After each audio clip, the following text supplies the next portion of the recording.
sebagai dosen Universitas Pamulang, dia ingin sebetulnya untuk mengerahkan segala kemampuan kami ya untuk berbagi baik materi maupun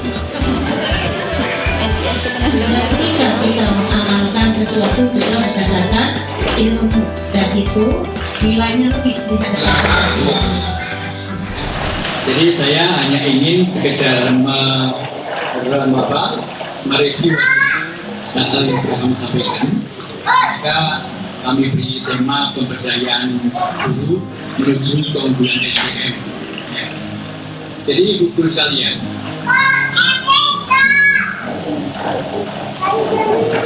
apa sih keunggulan seorang guru? Ya, apa sih keunggulan seorang guru?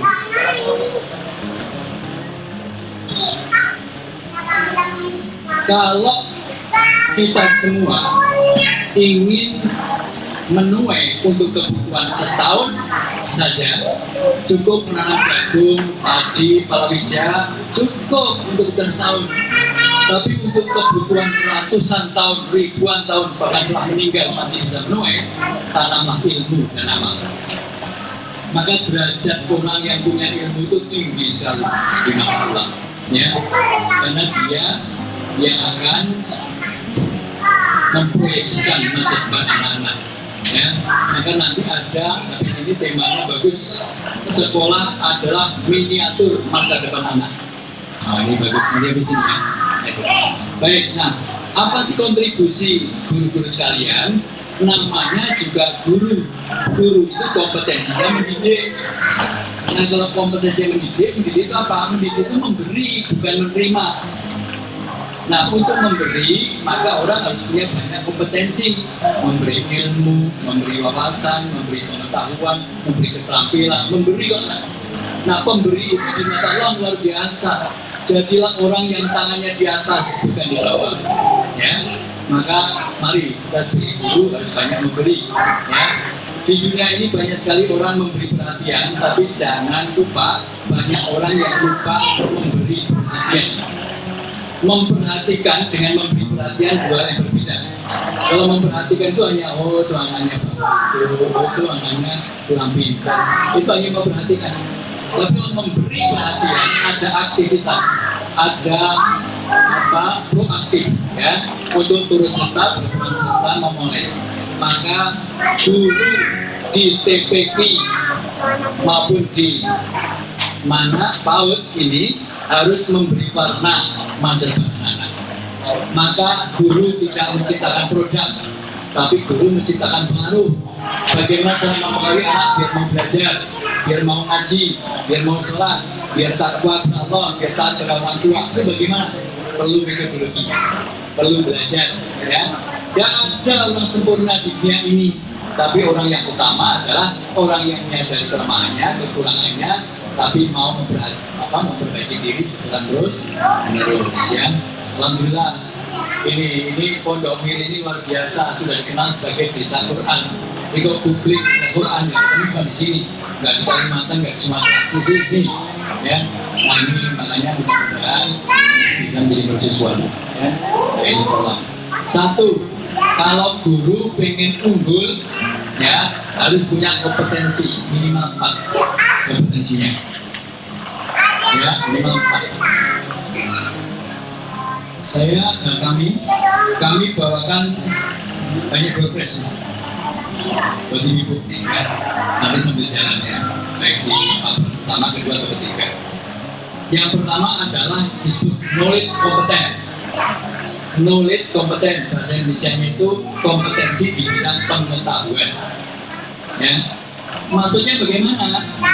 Ibu-ibu harus punya banyak pengetahuan. Jangan sampai kalah sama muridnya.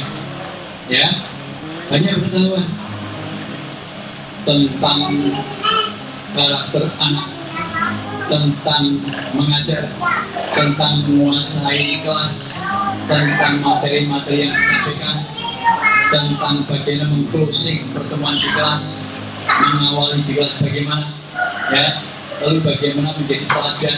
Karena anak-anak itu pintar meniru, mencontoh. Saya pengen contoh, kadang-kadang kalau di rumah berantem sama orang tua, lebih membela gurunya. nggak gitu mah, kata guru kan begini. Akhirnya guru jadi pelajar. Maka jangan sampai memberi contoh yang salah. Ya, itu pertama, knowledge kompeten. Yang kedua, skill kompeten. Guru harus punya banyak keterampilan. Kalau perlu itu ngajari anak-anak langsung terjun.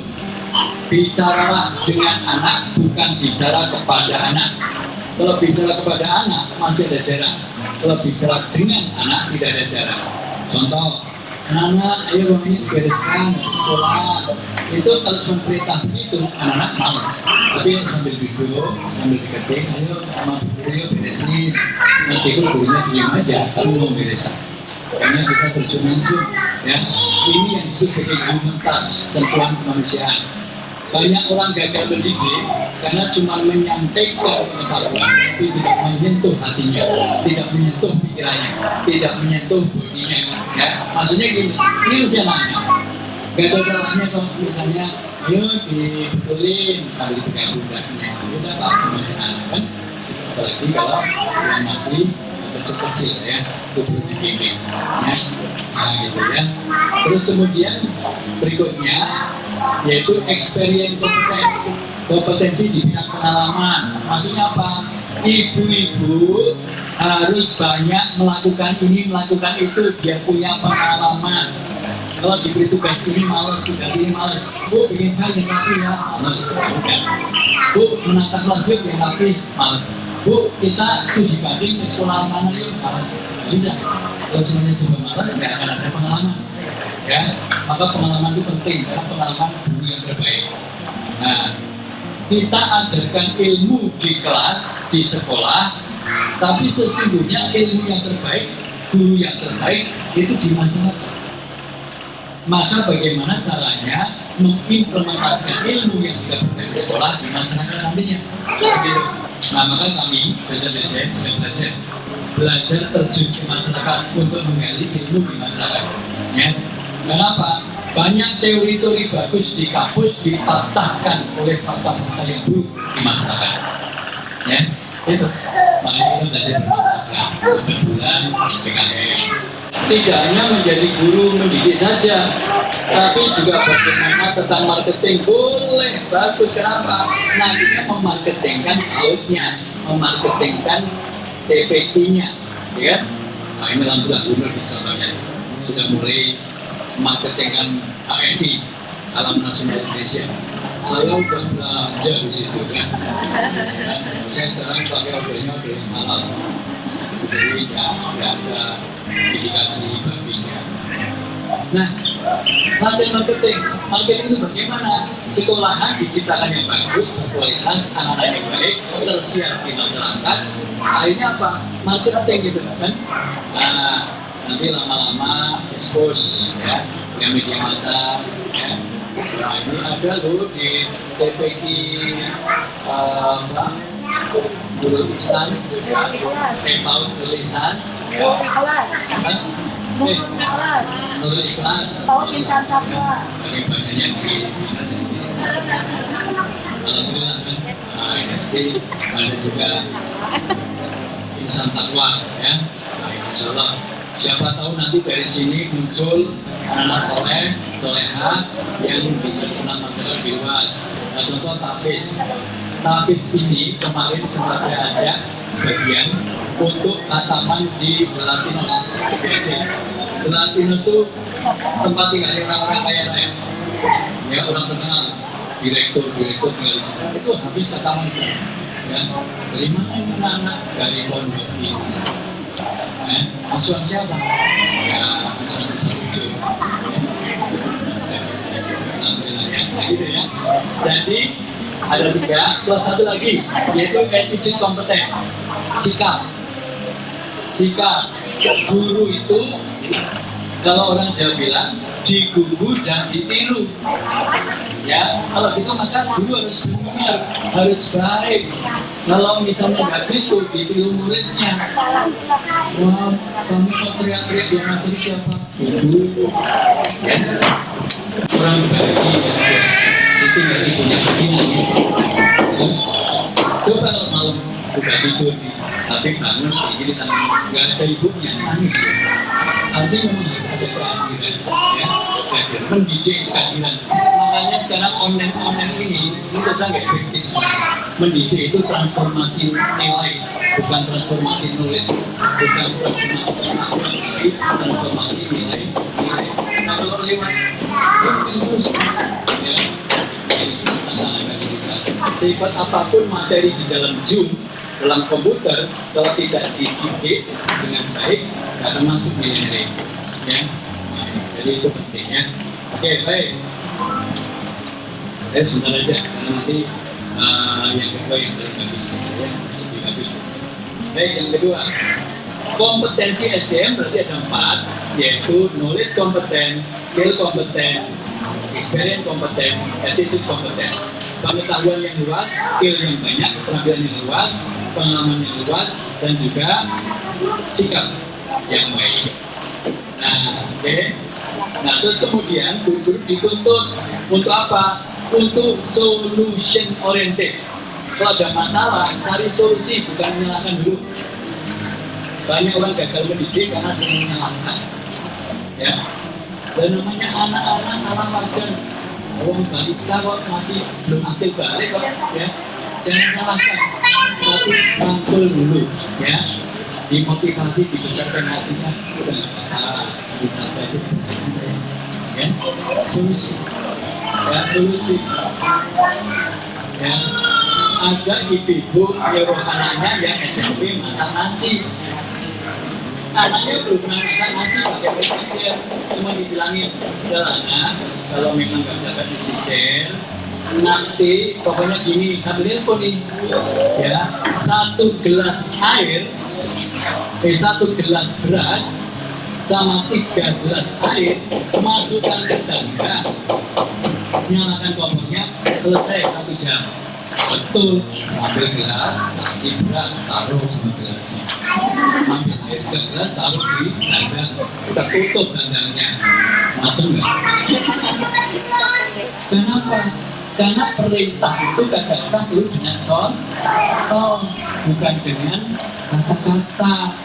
Ya, kenapa? Karena komunikasi itu bisa misunderstanding. Ya, betul. Coba ibu, kalau saya begini itu maknanya apa? Mungkin sana ngeyong, pada saat gatel aja. Ya. Kenapa? Multi interpret, ya. Makanya perlunya ya. Anak-anak kalau masuk ke rumah kita, kasih dulu. Nah, seperti saya contoh. Anak-anak dulu kalau makan duduk sambil duduk, contoh. Kenapa? Karena kalau anak-anak tidak dikasih contoh akan protes. Allah, itu dulu suara makan begini kayak kuda, ya kan? Bisa kan? Akhirnya gitu. Pernah suatu ketika di TK, di PAUD, anak-anak, ayo kita sekarang latihan mewarnai, ya kan? Ayo, ini dulu punya gambar bagus, dengan bebek sama payung, diwarnai ya, ya kan? Nah, ini pilih. Langsung anak-anak, apa nih? Mana ada bebek pink, payung pink, semuanya pink, emang gak ada warna lain? Langsung warnai. Padahal namanya mewarnai kan impresionisme. Lah, anaknya pinter, mana ada bebek payung? Susah kan? Nah, makanya coba ya. Ya, itu solution oriented. Kalau ibu-ibu mengalami masalah, jangan menyalahkan dulu, tapi cari solusinya dulu. Nanti evaluasinya kita lihat. Ya, cari solusi dulu, ya. Oke, gitu. Yang kedua, sudut pandangnya harus luas. Karena anak-anak itu sudut pandangnya ya bahasa anak-anak, belum bisa rumit. Ya, anak-anak itu nggak bisa diajar ngomong yang rumit. Jadi anak-anak di era globalisasi ini kita harus punya depan yang relevan, susah. Adalah anak-anak, ya kita dengarkan ibu mau bicara, ya asal itu mendengarkan kalau ibu mau bicara, kita ngomong sendiri, yang gampang dicerna, ya, yang gampang dicerna. Setelah sudut pandang luas, harus pakai sudut pandang anak-anak juga kalau mengajar, harus juga solusi oriented. Jadi solusinya menjadi orientasi kita dalam kehidupan. Terus jangan lupa bahwa kita itu harus kayak interpretasi, ya.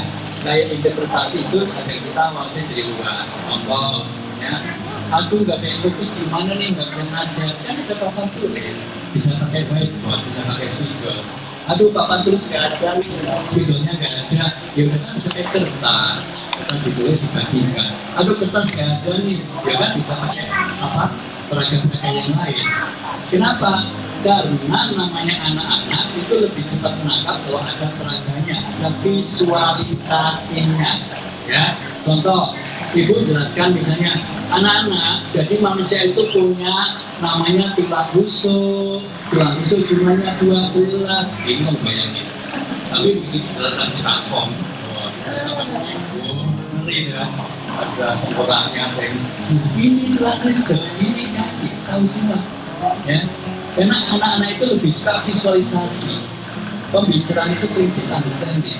Anak-anak belum paham tentang kata-kata yang banyak. Sekitar setengah 1 jam ke depan dengan saya mau mengajak ibu-ibu dari sisi bagaimana membangun mental di diri kita, kemudian kita juga bisa membangun mentalitas anak supaya di mana sekolah menjadi miniatur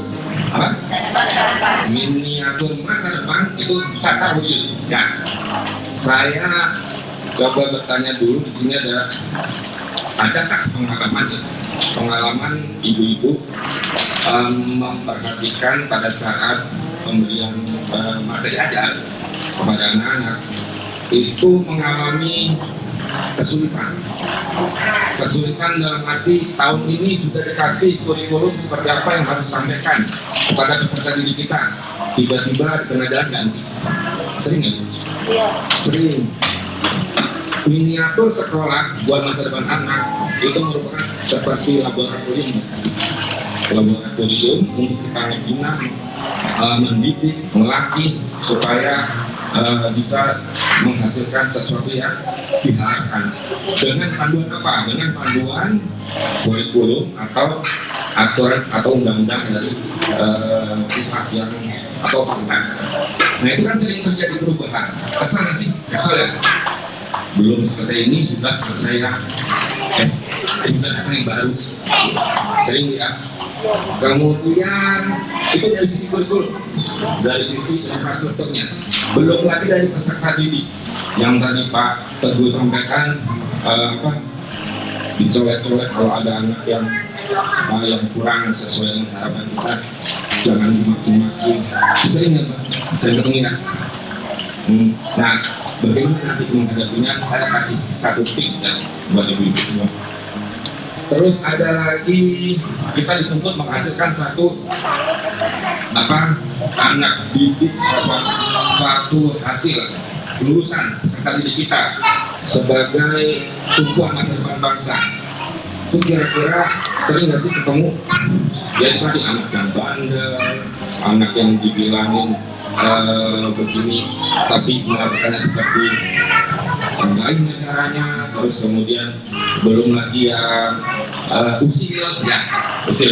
Kemudian tidak hanya itu, peran guru di sini juga diharapkan bisa membangun culture atau budaya yang bisa menjadikan anak itu betah dalam belajar, kemudian trust kepada kita sebagai gurunya, gitu ya. Jadi budaya yang muncul itu bisa diserap oleh anak, kemudian juga para gurunya pun punya budaya yang bagus juga. Makanya pendidikan berkarakter untuk pembelajaran berkarakter. Jadi kita sebagai pendidik juga harus punya karakter yang kuat, dan yang dididik juga harus punya karakter. Kemudian yang ketiga, nah ini peran kita sebagai guru, sampai sejauh mana sih kita bisa mencetak peserta didik kita punya karakter yang kuat, gitu ya ibu semua. Nah, dari latar belakang ini masalah-masalah muncul.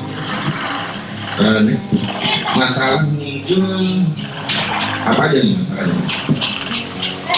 Nah kan, masa depan anak yang berkualitas itu harus seperti apa? Oh ternyata tersedia pengelolaan materi belajar itu ya memang harus sesuai dengan peraturan yang berlaku.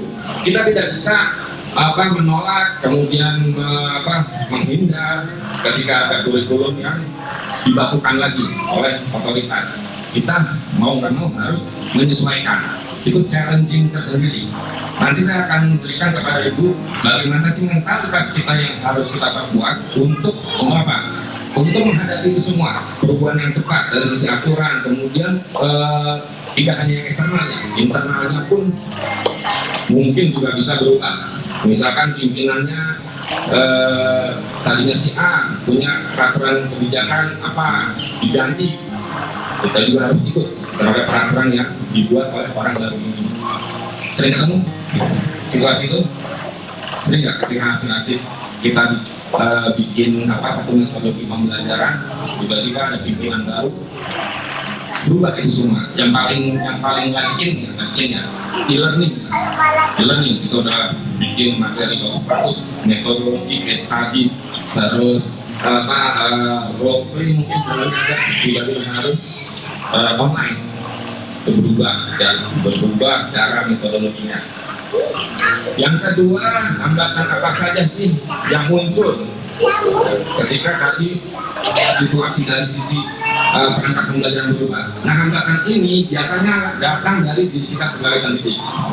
Itu yang paling dominan. Kita dulu sebagai pendidik harus merubah mindset kita terhadap perubahan-perubahan yang ada. Nah, bagaimana merubahnya nanti kita ini ya praktekkan. Dan tentunya yang terakhir, tersedianya kita sebagai guru terbantukan oleh para peserta didik menjadi pendidikan yang punya nilai moral yang optimal. Jadi kalau ibu-ibu di sini mungkin nanti suatu saat tidak hanya di sini tugasnya, di tempat baru misalkan. Nah, di tempat baru itu udah tahu bahwa guru ini adalah guru PAUD di sini, bahwa sudah terpercaya. Jadi sudah punya bilik. Nah, bagaimana memiliki bilik yang kuat atau meyakinkan peserta didik yang kuat bahwa kita mampu untuk membentuk peserta didik. Nanti kita lihat ya. 3 itu yang menjadikan kita harus bisa membantu sekolah ini menjadi miniatur masa depan. Oke. Next. Ya. Terus.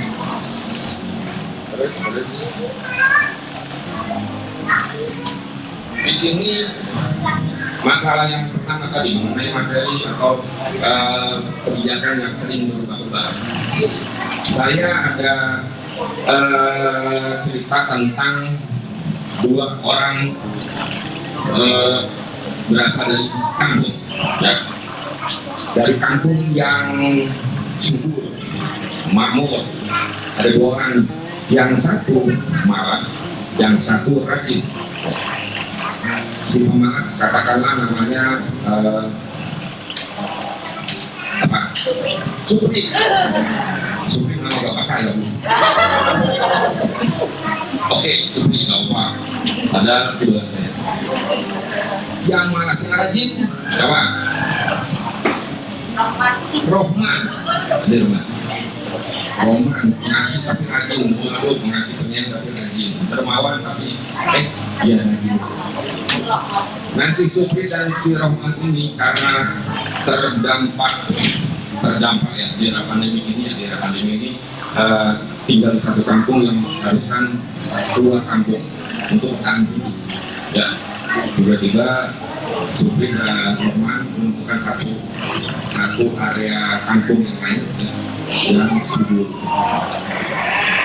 Supri bilang, "Mat, kita ke kampung sana itu, kenapa di sana?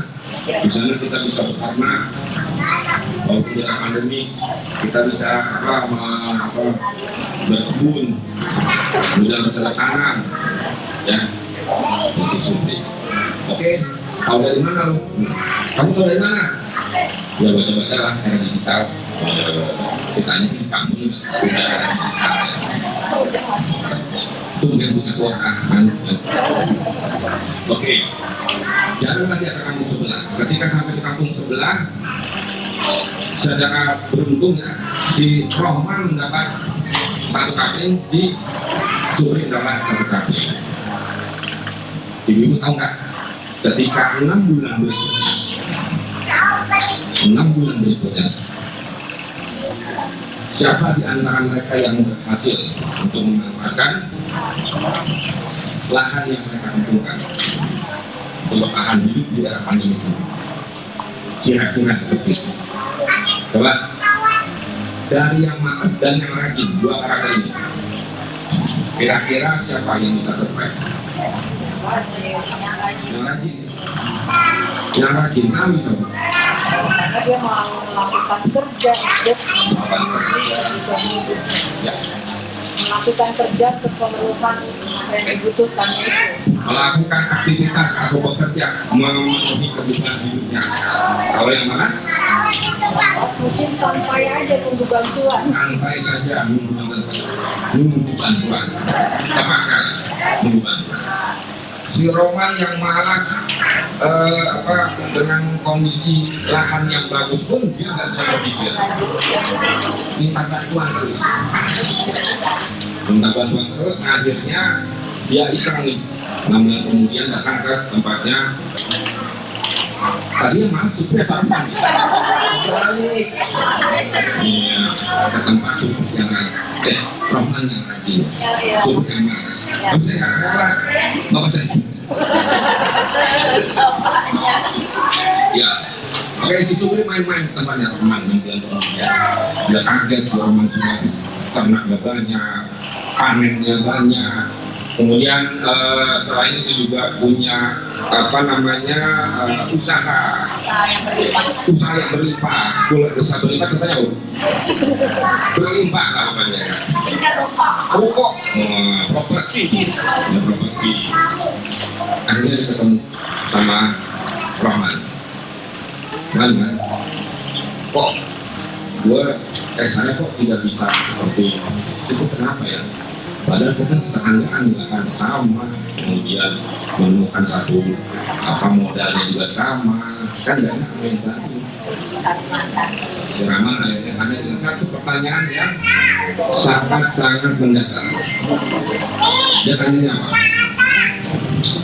Masih sering minta sama orang? Yang ada dia nggak bisa jawab, akhirnya dia menung, kemudian dia mengiyakan bahwa budaya hanya meminta itu adalah salah. Nah, ibu-ibu, di materi ini ya, saya ingin mengajak ibu-ibu ketika menemukan satu tantangan seperti tadi ya, si Roman menerima tantangan itu dengan gembira, dengan rajin, semangat, memikirkan caranya, solusinya seperti apa. Sedangkan Supri hanya berdiam diri dan malas.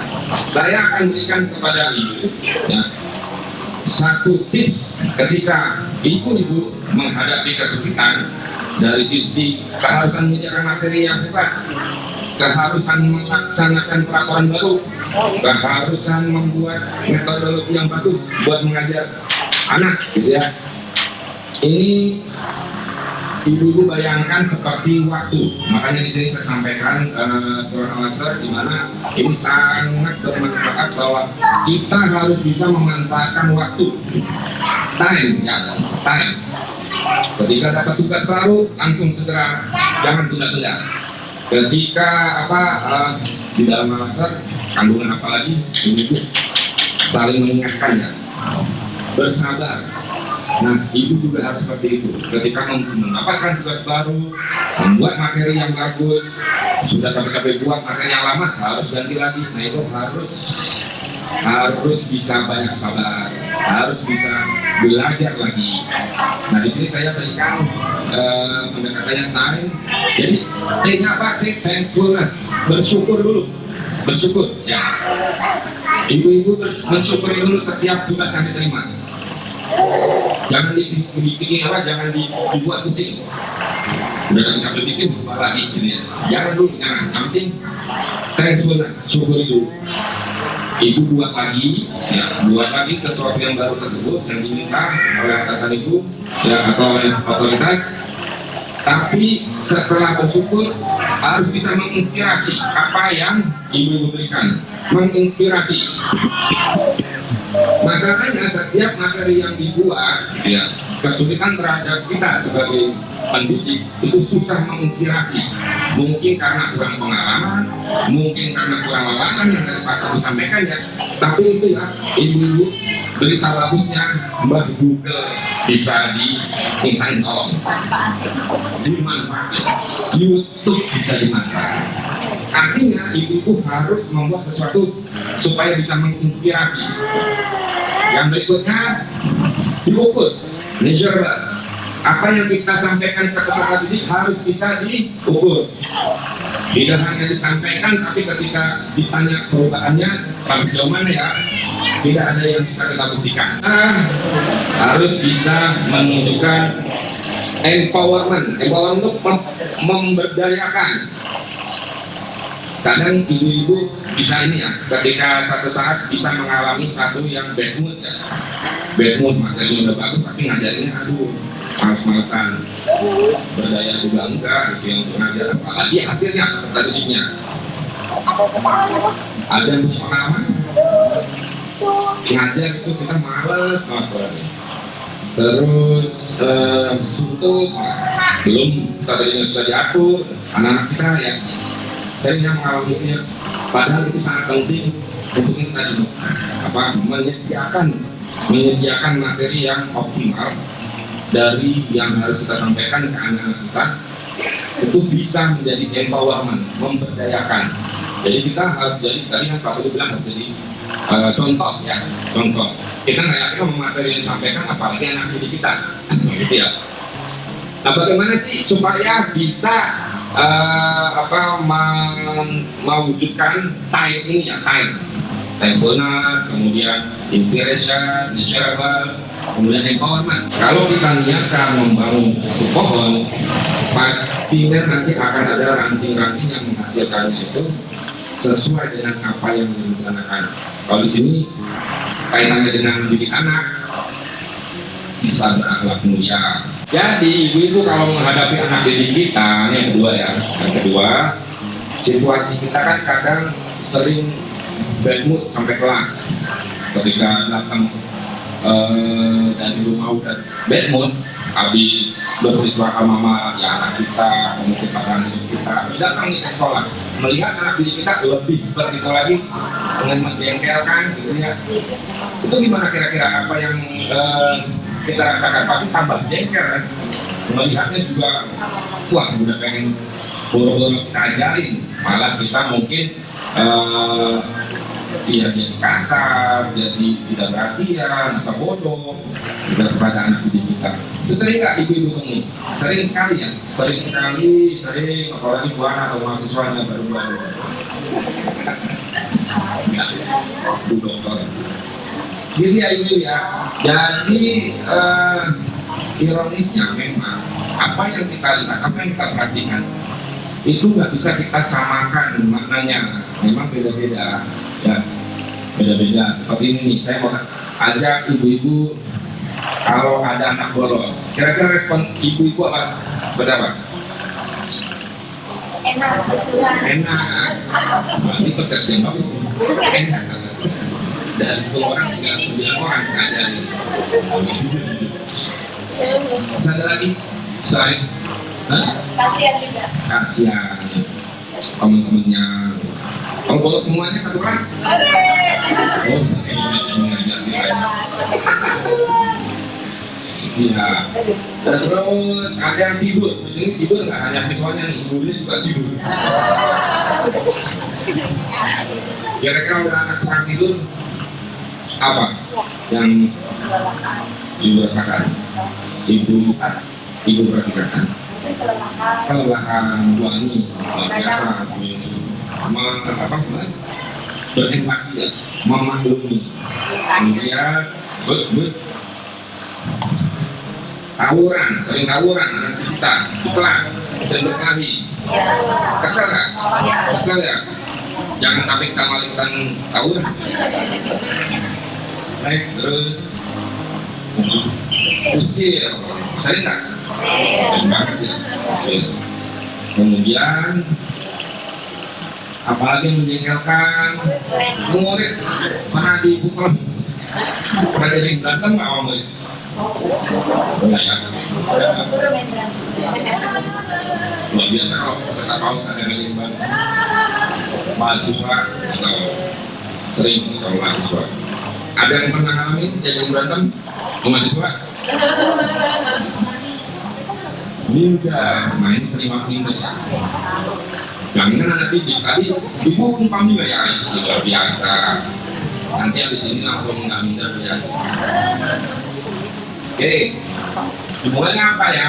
Nah, kalau dari saya sarankan kita sebagai guru atau pendidik jangan punya perasaan bad mood, karena dari hadis Rasulullah sudah dijanjikan ketika kita mengamalkan satu ilmu, mengajarkan apalagi ya, mencontohkan, kemudian membentuk anak didik kita, itu semua makhluk berselawat.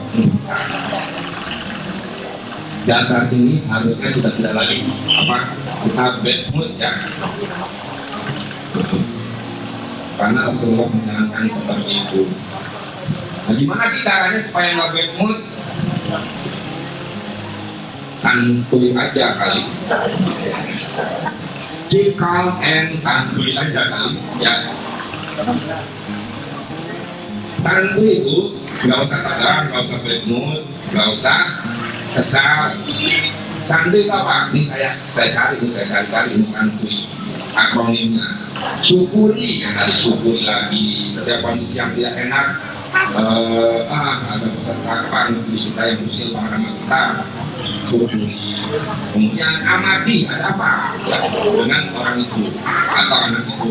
Kemudian juga niatkan mau kita apakan nih, mau kita bantu untuk berubah atau mau kita biarkan. Terus targetkan perubahannya mau seperti apa.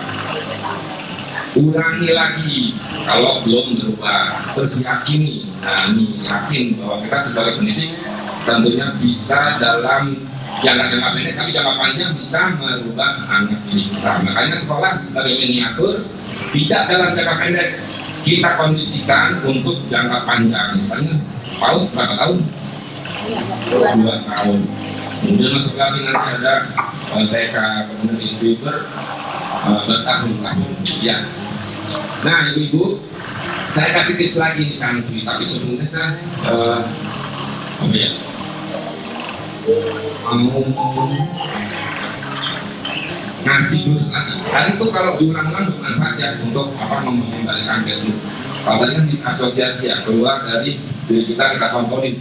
Boleh, kamu ini harus bersyukur, harus bisa inspirasi, bisa membuat mengukur ya keberhasilan, kemudian kayak anak yang ini saya ajak ibu-ibu untuk membuat satu tanda supaya kita on terus tadi, santuy ya.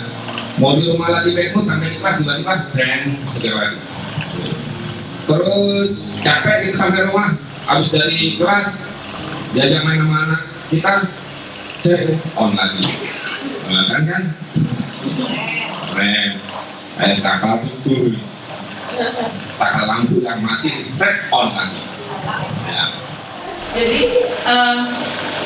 di Indonesia, pemerintah Indonesia sudah tahu banget, sudah memikirkan, bahkan dibuat beberapa undang-undang terkait PAUD. Karena gini Bu, cukup menyedihkan, orang Indonesia, SDM Indonesia itu ratingnya jauh banget dibandingkan negara-negara lain, bahkan dibandingkan Thailand dan Vietnam gitu. Kita yang sudah lebih dulu merdeka gitu, yang lebih maju mestinya, tapi SDM kita jauh tertinggal. Pemerintah melihat bahwa ini mau nggak mau harus dimulai dari usia dini. Makanya dikatakan di Undang-Undang Nomor 20 Tahun 2003, PAUD itu adalah bagian dari sistem pendidikan Indonesia yang sistematis dan integral. Jadi sudah menjadi bagian berkesinambungan berharapnya dari usia 0, 6, PAUD itu sudah dibentuk nanti sehingga kedepannya waktu dia sekolah formal SD sampai perguruan tinggi sudah lebih mudah dibentuk. Itu yang terjadi di Finlandia, negara dengan pendidikan terbaik di dunia, gitu ya Bu. Oke, nah PAUD itu jadi penting soalnya adalah potensi kecerdasan, dasar-dasar perilaku itu dibentuknya pada rentang usia dini 0 sampai 6 tahun tadi. Bu, sebetulnya kecerdasan seseorang itu dibentuknya dari perut ibunya ketika dikandung. Itu kecerdasan sudah mulai dibentuk. Begitu dia dilahirkan, usia 0 sampai usia 6, menurut beberapa ahli neurologi, dikatakan sebagai golden age. Sayangnya golden age yang 0 sampai 6 tahun tidak akan terulang di umur manusia lagi. Sekali aja seumur hidup. Bayangin nggak kalau kita nggak berinvestasi di usia itu, apa yang terjadi sama SDM Indonesia gitu. Sedih banget. Makanya kagum sama ibu dengan anak-anak usia 0 di golden age ini. Bu, di usia golden age ini faktanya 100 sampai 200 miliar sel ada di otaknya adik-adik kecil itu, gitu ya.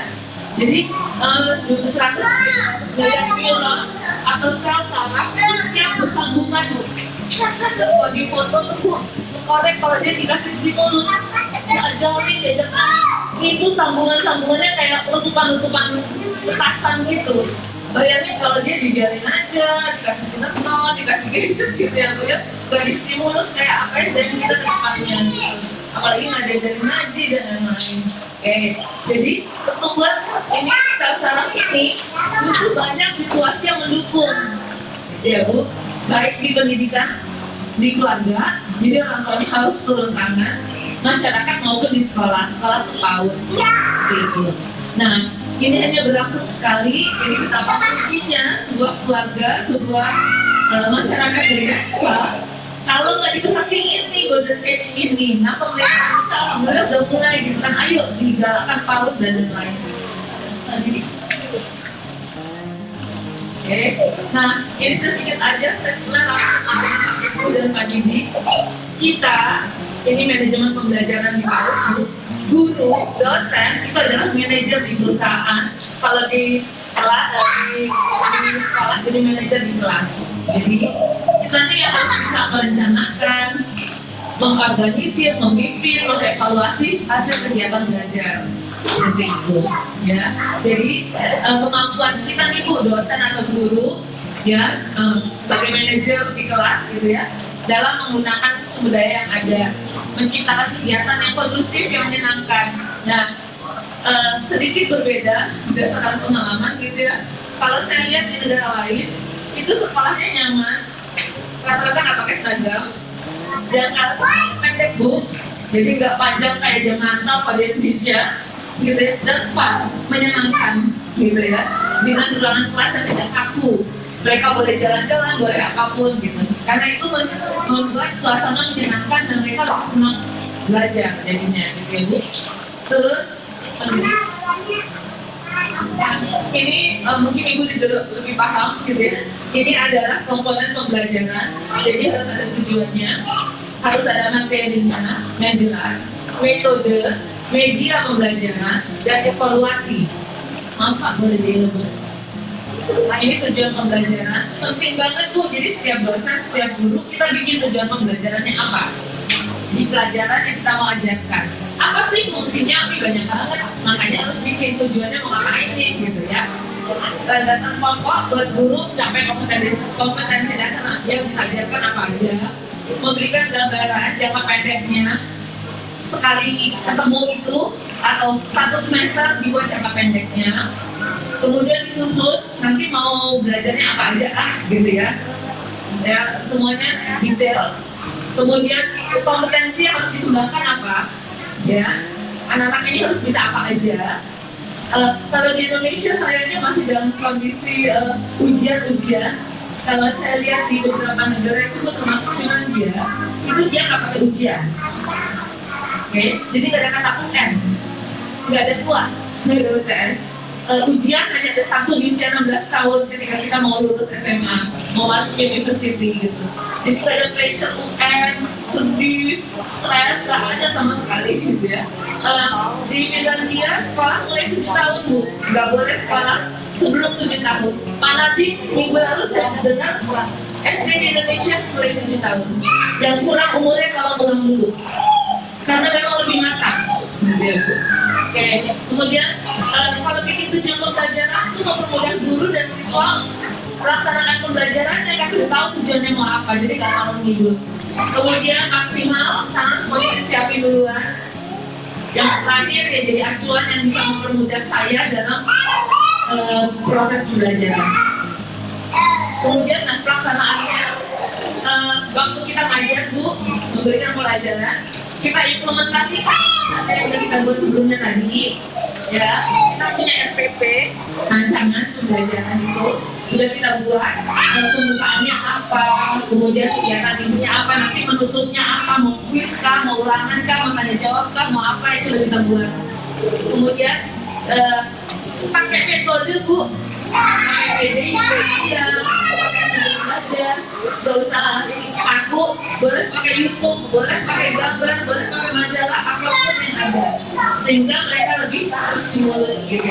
Jangan patok pakai buku aja gitu misalnya. Ini metode pembelajaran yang bisa kita contoh. Pakai main itu paling efektif buat adik-adik kecil, gitu ya. Pakai cerita. Ya, saya lihat kalau yang kecil-kecil Bu di Amerika itu, saya lihat TK-TK-nya, mereka dibiasakan bercerita di depan kelas.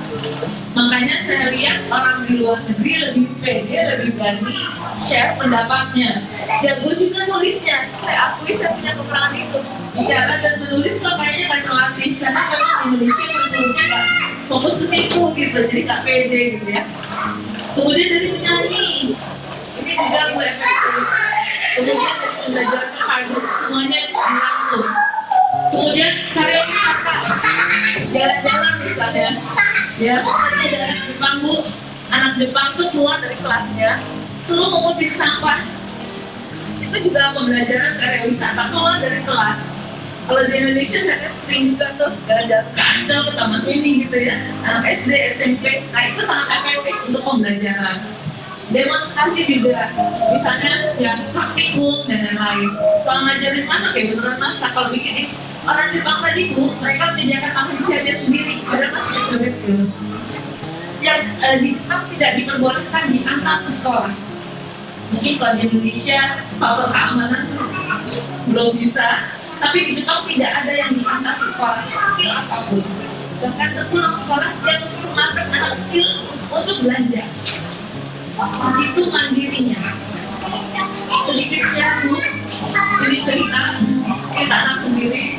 Anak saya itu beda sama anak ibu bapak-bapak yang disiplin. Anak saya manjat semua. Kalau pulang sekolah, lempar sepatu gitu ya. Nah, jadi nggak kepek, nggak disiplin, udah disediain semua. Kesalahan dari ibunya juga, karena anak kecil bisa apa sih? Aduh nanti gimana kalau gini? Penuh dengan ketakutan. Tidak sekedar ada yang hebat. Kalau di Indonesia penuh dengan ketakutan. Dan itu terjadi dengan anak saya. Udah kuliah Bu. Ketika kuliah di sana, di Jepang saya memesan satu tempat tinggal itu share dengan 4 orang lain. Cewek semua dari beberapa negara. Anak saya itu sampai akhirnya jadi tetap kamarnya, cuma dibilang sama tetangga sebelahnya, kamar sebelahnya, sepatu kamu gak lulus. Jadi naruhnya ya satu sana, cuma gak lulus doang itu diketok. Anak saya langsung mau pulang, mau betah, kenapa sih orangnya begini gitu. Itu sepatu gak lulus, akhirnya mereka disiplinnya. Jadi pembelajaran berarti banget buat anak saya. Yang kedua, ketika kuliah, biasa kalau kuliah kan sekali terlambat-lambatin. Nah, ketika kuliah di sana, dosennya di depan kelasnya kayak bioskop yang muter yang makin tinggi. Jadi kalau ada mahasiswa masuk, yang dia lihat adalah dosennya dulu, baru teman-temannya di sana. Jadi ketika anak saya masuk, dosennya ada 15 menit sebelumnya di situ. Yang itu nggak dia temui di UGM. Terus ketika anak saya mau masuk, dosennya nengok dan nanya, kamu dari mana? Anak saya bilang, saya dari Indonesia. Dosennya cuma satu kata, panas. Anak saya nangis, minta pulang sama anak saya bilang nggak bisa. Terusin di situ. Segitu dia sakit hatinya dan sejak itu dia berubah Bu. Jadi bisa begitu orang Jepang Bu, naik kereta dia nggak akan masuk sebelum yang di sana keluar dulu. Padahal kosong PK-nya, tapi begitu ngakringnya luar biasa. Habis nonton sepak bola, sampah di perutnya itu dari usia kecil kok bisa begitu.